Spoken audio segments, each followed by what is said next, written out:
Josh Allen can be creative. He's one of the most dynamic quarterbacks in the NFL to a layman's eye. How have you approached the possibility of him being able to make big plays happen at integral times in the game? Yeah, man. You just obviously he's a great player. He's been a great player for a long time.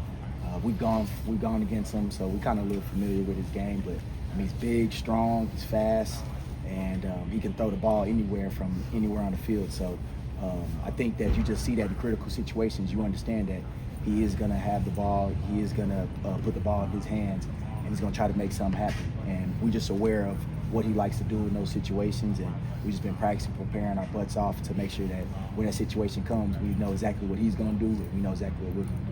Zach, there was that in week 4, even though you guys did really well, there was that one completion that Josh made all the way from the sideline. How many times have you looked at that clip this week and reminded guys how long he can extend a play? Yeah, we've shown it a lot, man. We've shown it a lot because that's the one big play, and that's how it can happen. You can do a lot of stuff right, and you can have one little mental lapse or one late reaction, and boom, it's a 50-yard play or it's a touchdown. And he did that to us in week 4, and he's continued to do that to teams throughout the season. You've seen that last week in their game. So it's a big point of emphasis for us that the play is never over, that no matter where you're at on the field, no matter who you're covering, even if you could be a DB on a running back, everybody is live until the whistle's dead. And so we have to make sure that we're aware of that. We have to make sure that we try to keep them in the pocket as much as possible, and then we have to plaster in the back end until the whistle blows. Do you have a specific set of rules, almost like a mental checklist for the guys when he does get out of the pocket, when he's extending a play? Like, you got to think about this, and this. Yeah, we got some things that we talk about that we must do specifically for him, for sure. Zach, a lot of the players have downplayed because it was 3.5 months ago, it was week 4. Your defense has undergone a lot of change since then. What do you take away from how well you played that game that can apply for this one, even though both teams are a lot different in late September? I just take away, I felt like early on the season, that was one of the games that we actually played with the physicality and the effort that I like to see. So I think you could take away from that. Now, we've changed quite a bit scheme-wise, and they've actually changed a lot too since our game. So yeah, I agree with the guys that you can't put too much stock in it from the standpoint from X's and O's, but from the standpoint of the physicality, mindset, you can take a lot from it. And I think that we showed that if we come out and we play physical, we play with the right effort, and we communicate that, we put ourselves in a great position to have a great day. Zach, how much does defending Lamar Jackson in practice, particularly over the summer and whatnot, help with defending Josh Allen in terms of them both being able to extend plays? It honestly helps out a lot because even though they're two different type of players, the end result is similar in the sense of the play's never over. You think you got them. They can get out of a lot of different situations that most quarterbacks can't get out of. So we understand that plastering is at a premium from day 1 of OTAs all the way throughout the season, even when we go good on good. So that definitely has prepared us in a lot of ways of how long we have to defend the play, how disciplined we have to be with our rush lanes, and how disciplined we have to be with our eyes once the play extends. Zach, you played similar situation back in the days when you were playing with Big Ben, kind of similar. Definitely, same type of situation. I think Josh might extend the play even longer, but it's very similar to Big Ben. Big Ben, shoot, heck of a player. He extended plays nonstop, and then he had a strong arm as well, could fire the ball to anybody at any point in time.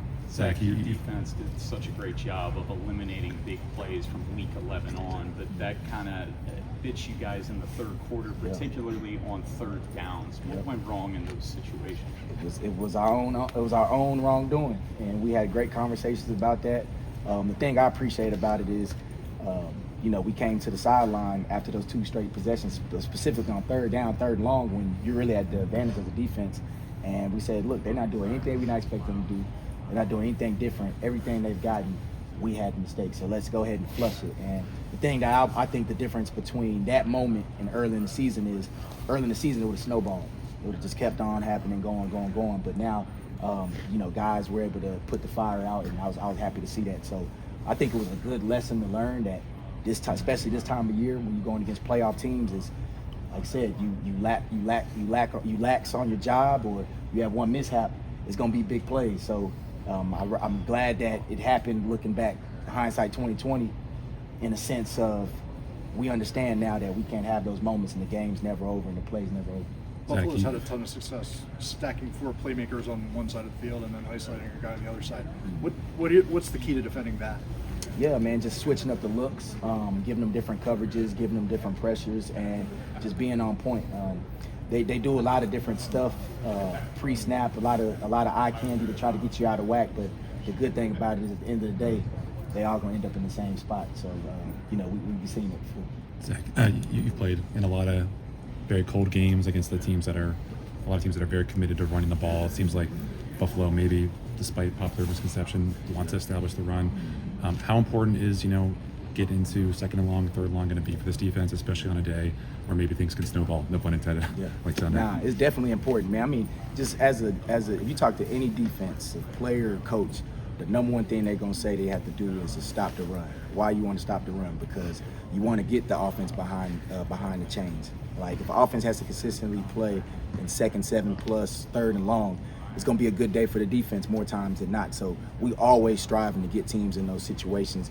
Now we can unleash our pass rush. Now we can unleash certain pressures and certain coverages and certain looks, and you get a chance to make the offense predictable. When they're in 2nd and 3, 2nd and 4, now you got to play run or pass. So you're not necessarily getting a good get off if they pass the ball. You know what I mean? So I think it's going to be key and it's going to be vital. I think you made a good point. Buffalo, everybody thinks it's Josh Allen and they just want to throw the ball. They're one of the top rushing teams in the league, and you saw what they did to Denver. I think last week they won the game because they established the run and they just pounded those guys. So that's the number one thing we could not let happen. Sort of on that point, in recent weeks, Buffalo's been using 6 linemen. They have a fullback that they like. Ryan was asking about sort of getting matched up with Lamar and sort of feeling an escapable quarterback that way. It's also beneficial to face an offense that uses some similar personnel groups that, obviously you guys on offense like 6 linemen and have Pat. How does that help you prepare? Oh, that helps to prepare. I mean, honestly, when people call me biased, I feel like we have the most physical team in the league. That's offense and defense. So when you see Big Pat come out there and our big offensive line, especially in training camp, it was some physical battles. So you got no choice but to be physical and be ready here. So our guys welcome that challenge. We love it. I love it. They bring out ex-personnel.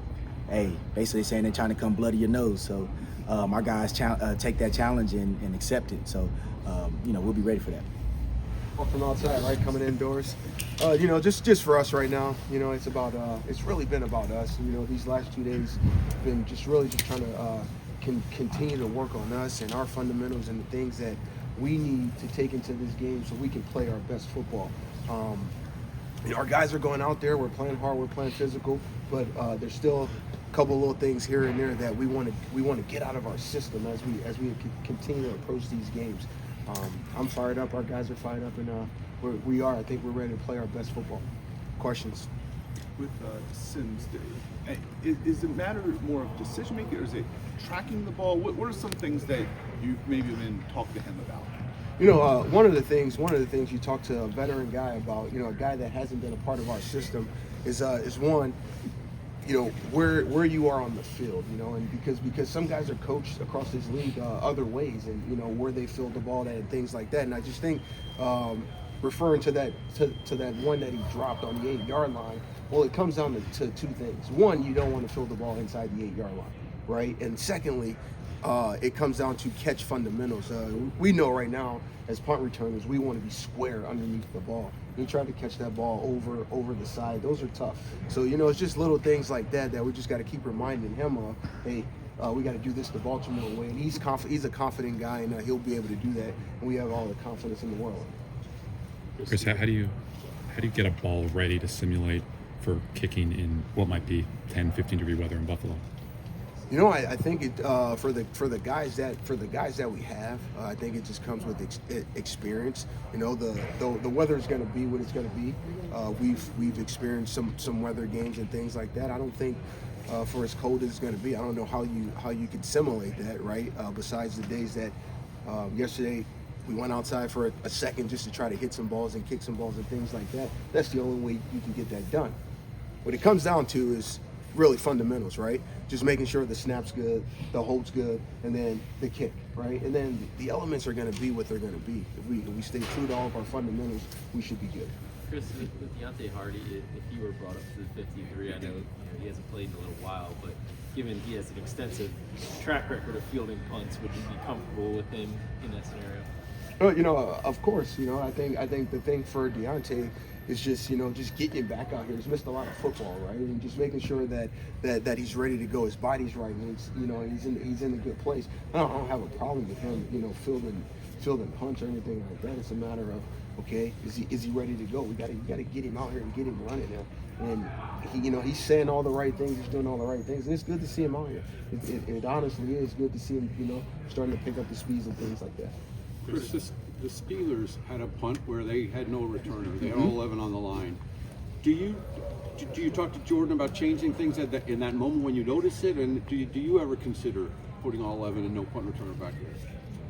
Situationally, we consider that, things like that, but when you do see that, there's certain things in our protection that we have to recognize, and everyone has to communicate. And when they do have 9 guys up in the box, we only have 8 protectors, right? So we're short of guys. So we have certain rules in which we handle protecting the punt, and we just got to make sure, hey, we get the ball off. And the most important thing is get the ball off, right? And then hopefully that ball dies somewhere around the 10-yard line and things like that. But more importantly, get the ball off. How does a frozen field impact your field goal decisions, if at all? How does the frozen field? I just think when we go out there throughout the pregame, I think we'll decide with Randy and things like that. Okay, what's our line and things like that? How far can we kick from? Like right now, we really don't know. We don't know what the field condition is going to be like, right? I know Buffalo. I think the field will be heated, right? So it might not be as frozen as what's outside right now. So all those things can change, and those things we will figure out once we get into Buffalo. Chris, with the Steelers punter being, I believe, left-footed, does that cause a significant impact in returners and catching and tracking the ball? Is that something that factors into this? I don't necessarily think it factors into it. If we were dealing with a rookie, I would say that might then maybe have a little bit of impact on it. But Steven's caught a lot of punts in this league. He's caught off righties. He's caught off lefties. We have guys. We shoot lefty jugs. The ball changes a little bit and things like that. But I don't know if that necessarily has an impact on it. I just think you got to get yourself in position, square up. The one that hit the ground, the ball just faded away from it. Again, the most important thing is our job as special teams, give the ball back to the offense, right? So whether you catch that ball or not, everybody might be a little bit upset with it. We gave the ball back to the offense, right? And we go score points. So that's we take care of that by handling that. If you don't feel comfortable catching the ball, don't put yourself in a bad situation. And I think he did the right thing. Ball fading away from him, let it go. Ball goes to the offense. Win for the Ravens. All right. Thanks, guys.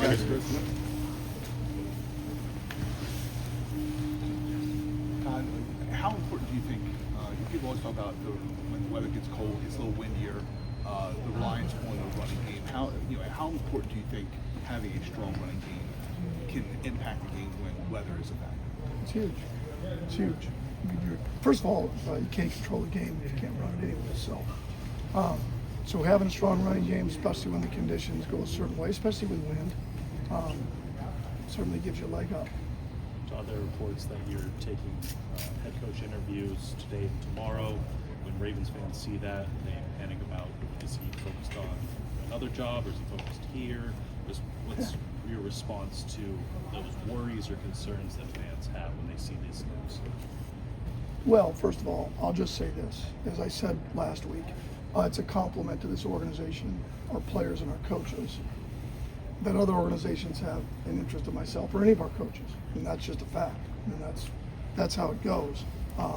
Any of the work that I needed to do for any interviews that were going to come up during the season, I did in the offseason. So all of my focus last week was on the Steelers, and all my focus this week is on the Bills. I love the job I have. I really do. And I've got a great job here. And, so everything, the way the system is set up is unfortunate, but it is what it is. And but I'm excited to play the Bills. That's where my mind's at. Speaking of which, you said that the system's what it is. would you prefer that an NFL change occurred or a rule change occurred that these interviews for offensive coordinators and head coaches would occur in the off season or after the Super Bowl rather than in the midst of the playoffs? I don't think there's an easy way, or they'd already be doing it. I mean, it is what it is. It's like trying to figure out things that they've been trying to figure out. There's no easy way. There's no easy solution. So it is what it is. Todd, the success that you had against them in week 4, how much applicability is there to whatever might happen on Sunday? I mean, it's week to week. And we're going to have to play well Sunday night, and I anticipate we will. What we did or how we did it, whatever that was 13 weeks ago, 14 weeks ago, we're all looking at the same tape. We're looking at that same tape, what we did well, what we didn't do well, anticipating how they react to what we've been doing lately, because we're a different team now than we were then in terms of how we attack people, our personnel, who we have, who we'll have Sunday night. So ultimately, for both teams, it's going to come down to what they do well, irrespective of what that game was 13, 14 weeks ago. What we do well, what they do well, because when you're really good, you have tendencies. You just do. You just do. You got to do what you do well and do it better than they do. Coach, how much, if any, will the weather play a factor in your offensive scheme, and maybe a benefit for you guys? I don't know if it's a benefit or not. I don't. Our game planning has gone in knowing that it's going to be cold, knowing that there's a chance for snow or wind. Ultimately, it doesn't change a lot. We've seen the run game continue to evolve throughout the season, but you guys have utilized the 6th offensive lineman a lot in recent weeks. What's gone into that, and what have you thought of the success of that? Some of it started, when Charlie was out, so that was the initial part of it. We've used it on the goal line. We've used it down there. It evolved a little bit with Charlie out, and then, as you get further into the season and you want to be able to run it, the ability to use an extra lineman is facilitated by being able to run the football, be ahead of the chains, and be winning. That's a fact. It's any part of your run game is a byproduct of continuing to be able to play with physicality, be able to run it, and that's going to give you other opportunities. But I think Josh has done a great job when he's been in. Todd, in the read option plays that you guys ran this past weekend, it seemed like one of the things the Steelers really struggled with was just reading Lamar's sort of late pulls or late handoffs. How hard is it for the running backs to develop the chemistry with Lamar on those mesh points to kind of create that deceptiveness and make it fool the defense? Done a great job. Coaches have done a great job with that. Has not been an issue, as we know it can be. And they changed up what their decision was. In the past we played them. They've taken the ball out of Lamar's hands. I mean, they've done that. Not all the time, but that's been a major focus of them. And then this game, it was a little more of like, okay, how are we going to play squeeze scrape? We're going to utilize the safety as the extra tackler on Lamar, and he did a great job, and the guys in the backfield did a great job. Todd, we saw the number one rushing attack pretty much most of the year. After the bye, it seemed like, especially Derrick production, even ratchet up even more than. Was there something coming out of the bye that you guys said, "Hey, let's have an increased team more focus"? Or was that just that not really happening? Maybe a few things. I wouldn't say that the focus of getting the ball to Derrick was that way. There's a few things we're doing differently. There's a few concepts, same in the pass game, that you get to look at over the bye week, which we did, like most teams do, and take a look at yourself, look at others. Okay, what can we incorporate as we go down the stretch here? It's the nice thing about having the late bye. But we've also been winning, and when you're winning and you're ahead, that's a byproduct. That's a byproduct of buying more opportunities. Your physicality, really good on early downs, and winning allows for us to run the football. Todd, along those lines, we've seen this run game evolve where you can pair gap and zone concepts with read options, so you have that extra layer of deception. How much of that, I guess, was kind of premeditated over how you wanted to develop this run game over the course of the season? How much of that is just kind of a natural response to what you see defenses and how they want to defend you guys? All the above. I mean, we've always had it in there, but as you kind of evolve through the year, you know, with each game, you're looking at what you're doing well, what you're not doing well, what tendencies you've created, the personnel that you have to be able to utilize it, because that's the key part of it. How do you utilize all the personnel that you have? Whether it's your tight ends, your backs, your receivers, how do you get them in the game? They all have an elite trait somewhere. They wouldn't be in the NFL. How can we utilize that and give us an opportunity to move the ball and score points? Todd, when you go into a game knowing you're not going to have a guy as integral as Zay Flowers is, and not saying that's going to be the case this week, but it was the case last week, what's the thought process? Is it more this is how our palette of plays might change, or is it more these are the guys that might piecemeal be able to replace the things that he does? I think the latter. You know, how are we going to move our pieces around to give us the best chance to score? And that's what we're paid to do, irrespective of who takes the field. Hopefully Zay will be able to go. But if not, we got a lot of really good players. We really do. We're fortunate. We have a lot of really good players, and we anticipate them playing well. Todd, you mentioned all these guys with elite abilities. I asked you a similar question last year, but having all those guys with elite abilities, plus Derrick Henry now this year, is this fun for you to draw up these plays and to do all this? Play for this? I don't know if I'd call it fun. When you're in the middle of it, in the season, it's a grind. You know, give it 3 or 4 weeks, hopefully, then you can say that it was fun. You know, you're always working to win the last one.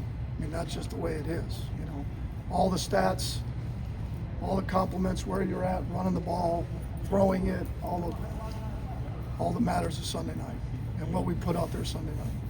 Todd, how much do Milano, Johnston, Bernard matter for Buffalo and the way that they want to play defense? No, they're good football players. I mean, now the guys that they had playing are professional players as well, you know. And that's part of being in the NFL. Everybody goes through injuries, and other guys have to step up, and you got to do a great job as a staff to utilize the pieces that you have. There's a reason they're starters. And I'm sure they're excited to have those guys back. But again, that doesn't have anything to do with us. I mean, their structure is going to stay the same of how they're going to play it. And we're excited to get after it Sunday night. Okay. Like the first poster of a Bronco player I had in my room, so. Sign? No, nothing like that, but, you know, I think going against him the first time in our first matchup, that was another pretty surreal moment for me. You just want to skip for jersey, did you? No, I'd rather have the Broncos one. Still a great player. How did it feel to actually get the Miles Garrett jersey and have it delivered by Lamar? It was good. I know my guy Lamar probably helped me out a little bit, so yeah. I'm still looking for my boy Troy. I can't even get my own teammates from UW jerseys. You played in a lot of cold games, I'm sure, back in high school. Any kind of tips of the trade for playing in sub-freezing temperatures? Yeah, you know, growing up playing football in the snow is, you know, something pretty normal for me. I always remember going outside with the neighbors or my buddies playing football out there. So, you know, playing in cold temperatures, I'm excited, to say the least. So, nothing new for me. Roger, your first start of your career came against this team. Yep. Just how much more comfortable and settled do you feel at this point, second go around? Yeah, you know, I'd definitely say week 5 to playoff football. 2 different players when it comes to my game, but you know, in terms of comfortability, you know, I just wanted to get better each week in, week out, and you know, I feel like I've done that. Still have a lot of room to grow. So going through the playoffs, I'm really excited. You talk a little bit about growth. Right next to is Daniel Fowler, who's going to play tackle and now plays guard. How much growth and confidence have you seen from him over the course of the season? A ton. I mean, I remember all the way from OTAs to all the way where we're at in the season right now. He's grown so much as a player, and he's super focused on his technique and his assignments, and you know, he's really stepped it up, and you know, he's made my job a lot easier. So he's done a great job. Have you thought about just having this type of experience so early on in your career and just what that means propelling you forward? Yeah, I mean, as soon as I got drafted, I mean, this is the type of position I wanted to be in, you know, being in a really big right tackle role for this offense and blocking for some big players. In terms of this position I'm in, I'm super blessed and excited for it, you know, and I just want to keep improving each week in, week out. You talk about blocking for some big players. Almost 300 yards in a wild card round.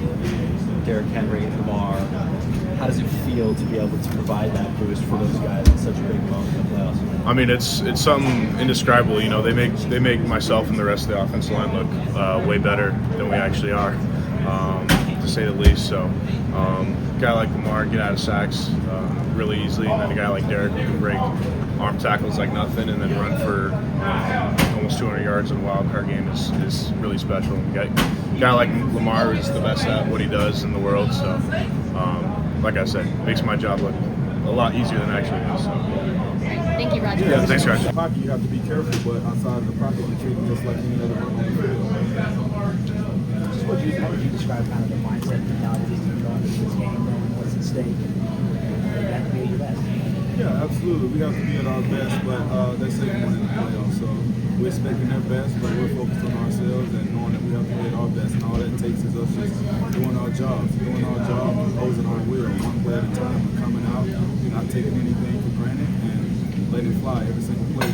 Like I always say, go out on your shield, and every single person is willing to do that, and going to do that. We'll get to Buffalo Saturday, and do that Sunday night. Well, I know you guys don't put too much stock in that look back to that film, kind of prepare for this weekend. What do you think is the biggest difference in what you're seeing from Buffalo's offense, how they've evolved?